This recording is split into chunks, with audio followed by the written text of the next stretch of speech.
What is going on, everybody? Welcome back to the Civilization 5 Deity Old World AI only battle. We're continuing where we left off this time from last episode. No time jumps. There's enough finally going on, I think, for that to be okay. And we're also getting nearer to the end, so it'll probably be less of a jump anyway. There's only like 3 or 4 days left, but there's a video every day, so that's like a week. And also, I mean, we don't want to finish too soon because I can't actually end this one. Or not end this one. I can't start a new one until the Let's Play is finished as well, which shouldn't be too much of an issue. I think they're pretty. That one's ahead of this one, but the text behind, so it's not quite balanced. You can't really directly compare them, but yeah, that one is also approaching a conclusion.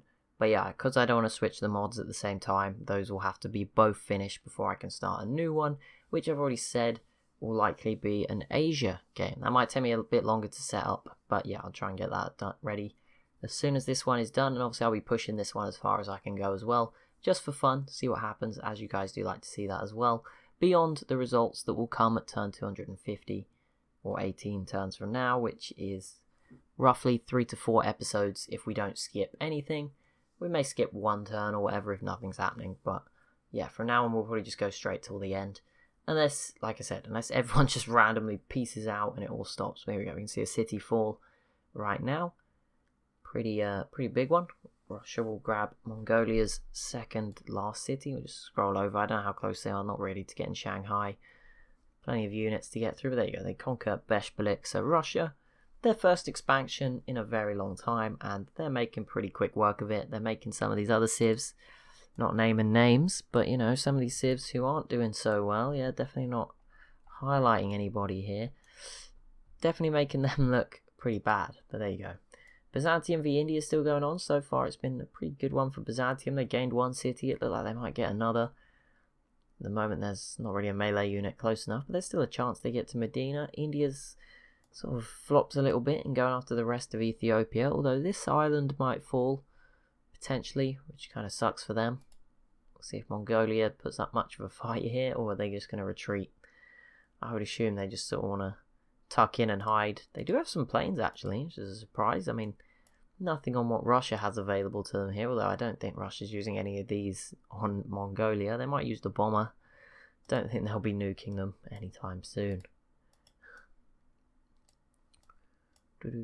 What other wars are there? There was the Songhai one, but that ended, so with a pretty good peace deal, I guess, for the Songhai. Carthage v Nigeria is still ongoing. Nigeria is also at war with Byzantium. I don't know if that will lead to anything, but it is happening. Just useful to bear in mind. Did something else? Oh no, the Netherlands joined against Mongolia, didn't they? Bit of a random one. I'm sure we'll get some more soon. The AI's just like shy. They don't do it when we're... It has to be like at peace for the wars, not at peace, not recording for wars to break out. Maybe that's what it is. It always happens whenever I go watch to try and watch someone grab a city. It just takes forever. So maybe it's the same sort of thing. There we go. Nigeria completes the Manhattan Project. Another civ with nukes. Probably not. They won't have them yet, obviously, because you have to go a bit further to get the actual nuke. Oh no, Manhattan Project means you can build them, right? No, it's one more. I don't know. Either way, they're probably going to be a few turns till they've built some. So maybe not within, you know, not for Carthage to worry about just yet. But they do have some unique fighter planes, which probably will annoy Carthage a bit, cause them some difficulty since Carthage does not have any planes at the moment. It's pretty rough. And yeah, Nigeria recaptures this city again.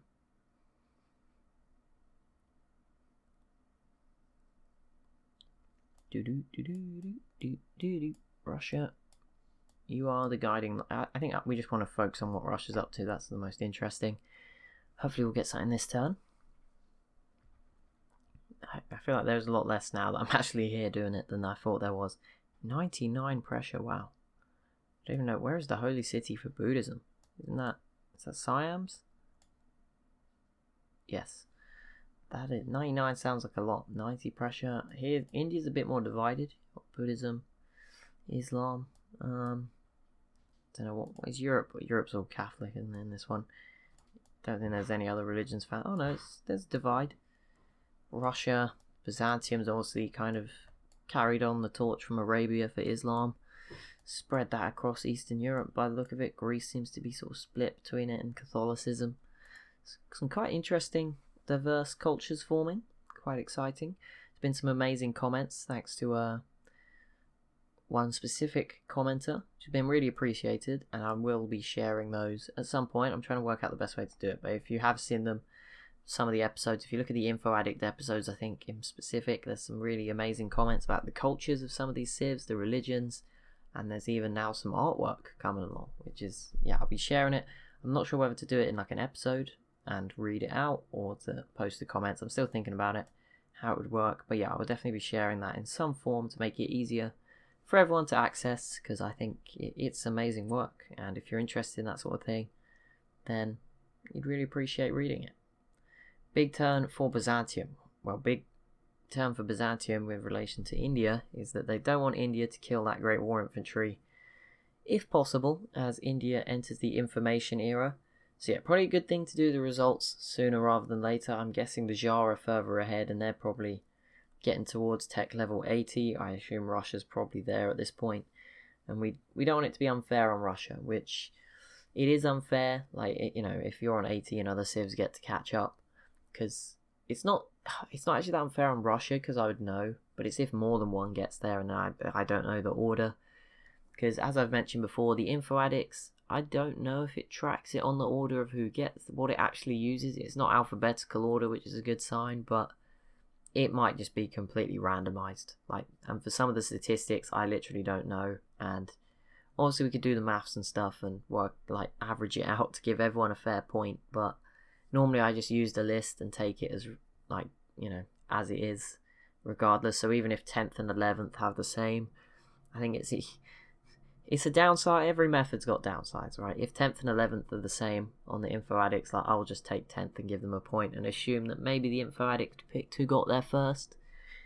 Maybe not. Maybe it's like on the leader's surname or something silly. But you know, you can't have a perfect method. I don't want to bias it either and annoy people. So that's why realistically, just using the fixed list is the best, even if it may be a bit unfair on the odd occasion. At least it's unfair on an individual stat, not a whole civ across the game, I would hope. It's more rare, whereas if I tried to do something different, it might be more unfair on certain civs, like make my own scoreboard or something. There you go, Byzantium does conquer Medina, which gives them access to the Indian Ocean, should they hold on to it. Well, not really, India sort of blocks them off, and I don't think they'll be getting open borders or a Christmas invite or any other holidays that might be celebrated anytime soon. But yeah, they definitely won't be getting open borders. And Ethiopia, it's not that useful anyway. Ethiopia's still in the way. I don't know, maybe they're friends, but maybe these guys are friends at the moment, who knows. Would make sense. What is it? Every civ that has anti-air guns is like a civs that are pretty isolated and have no one near them or have ever fought anyone else with planes. It doesn't really make sense, but I guess, you know, you've got to have a counter for every one of your own strategies. I guess there's some use to it. Russia versus Mongolia. Yeah, this could be a little bit longer, just some units to fight through and stuff. It'll take some time, but I'm sure Russia will eliminate Mongolia and be looking a lot of land for it, all things considered. I mean, Mongolia weren't small by any means. They're bigger than a lot of civs that are doing okay. They're just, I guess, you know, struggling up in the corner with no capital. Didn't really help. Or not their original capital doesn't help. So yeah, even though they are quite big, I mean, for Russia it will definitely benefit them in production, land and everything. Just increase their ability to compete with some of these other civs. Obviously the Tsar are probably going to win on cities, so maybe there's some categories that would allow the Tsar to compete with Russia. I don't think so. But you never know. You can cross your fingers, maybe hope if you're rooting for the Tsar. I think 33% of you or something crazy are rooting for Portugal, so that's not gone well for everyone. I've forgotten who I picked, so can't be that bad. I can't even remember who I picked. Who was it? Yeah, I don't even know who I picked. That's so bad.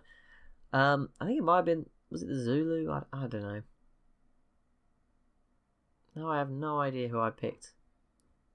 I don't think they're winning, because I wouldn't have shut up about it if they were. So it probably doesn't matter. It's probably someone who's dead. Oh yeah, I curse everyone, don't I? Who got cursed and destroyed really early? Banning of silk and the embargoing of Greece being voted on? Someone got taken out really early. Who would it have been? Not the Congo. Who was just cursed from the start? I think it was Rome, wasn't it? Maybe. I think so. When they had when they had this city, not that one, that's Greek. This one and this one. Yeah, they had 4 cities. That's when I picked them, and then Germany and Greece teamed up on them. Didn't go too well for me. Yeah, I think that's who it was. I might be wrong, but 99% sure it was Rome. It's still live though, so that's something. You know, some of you have picked civs that aren't going to make it to the end. Most of you may have just about managed to get a safe bet in Portugal to at least get to the end. I don't think they'll be in the top 10. But there you go. At least you've made it there. Obviously, those who picked Russia at the moment probably just sitting there, very smug, very happy with their pick, just waiting for the end. Now, obviously, be careful because we've seen some weird results before. I've seen some civs. I think Persia winning one of the original battles, just completely out of the blue, despite the Aztecs owning everything in the New World or something. It was pretty crazy stuff. You can get some surprises, but I think we should be alright in this one. India retake the city of Medina, and I mean, if they really commit to it, they should be able to hold it forever. Obviously, they've got plenty of units, there's plenty of boats out here, and there's plenty of stuff spread out across the rest of the world as well. For India in all their different areas. The Shah was another settler out this way. This is new. I think they already had the land, but just another city within it. I think that's been there for a while, but obviously I just haven't picked up on it just yet. Alright, what next? What are we going to get another one? I feel like we're not going to get any wars declared while I'm recording. It's only going to be outside. You're just going to take my word for it that they've existed. Doesn't seem like it, does it? They just don't want to. Maybe the game knows it's going to crash if it does at the same time that I'm recording, and that's why it does it. I don't think so, but we'll see. What are Mongolia going to do this turn? Are they going to push forward and be incredibly brave? You know, go out with some honor. I don't know. I don't think there's honor in running away at this point. Not honor. Double negative. There'd be no problem with running away either. I'm not judging them. I'm just saying how are they gonna do it.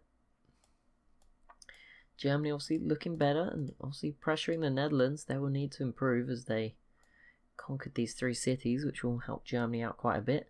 Byzantium retakes Medina, and I also saw that they're all in Mongolia, but again, not particularly important unless they've developed a teleportation device to get over there. Oh, Persia now is playing. So yeah, everyone pretty much is joining the party. I'm pretty sure there's not many left without them. Byzantium don't have. Oh, no, Byzantium have a couple. Carthage don't have any.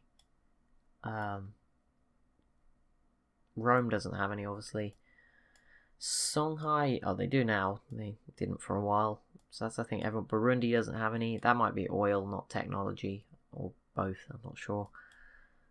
Just trying to think. I think the Congo might have had some, but now don't, and might not have any oil or something now that they're just here. But yeah, they don't have any at the moment. Anyway, I think everyone else in the world does, unless Siam. Maybe, yeah, Siam's got some. I think that's everyone. Korea has a couple. China doesn't have any, and that's it. I mean, even Mongolia has some, so... Oh, Greece might not. Yeah, Greece do not at the moment, but they could. I mean, they have anti-air guns. That might just be, again, lack of oil or something. Maybe they've built a lot of battleships. That might just be all their oil is gone into them instead. I think Greece could certainly have them. It's not like they're miles behind. Byzantium, for example. I think those two are pretty similar. It's always funny when a civ has paratroopers and no planes. Greece is not in that boat, but Byzantium is. Britain against Mongolia. Everyone piling in on those weak civs, just as it always happens. When the civs are about to be eliminated, everyone just piles in. How has Russia still not built a courthouse? Like, why? Surely you'd be better off with one being built here. It doesn't really... Can't have been that desperate to build other things that it just forgot about it. Surely not. The Tsar's borders are all already linking up, which looks much better. Hopefully the gaps fill in fairly quickly, and that will look quite nice. You've got this big divide between them and the Netherlands that's going to form. It'll be quite interesting. See the Dutch pretty dominant on the east coast of the US. I think probably sitting in 4th place at the moment. I don't know. I would guess Rhodesia's above them at this point pretty solidly, but at the same time, I think the Dutch, even though they've struggled against Germany, I wouldn't put Germany above them.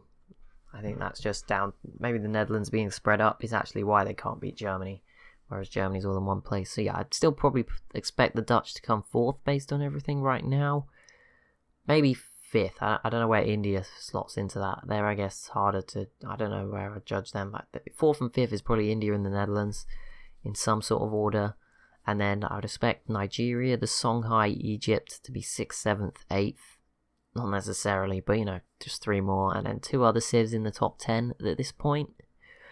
Byzantium's probably going to be in there. I mean, Germany's in there. Maybe Siam, not Byzantium. I don't know, but it is very close for those final few spots. I'd definitely say there's a few civs that are in there.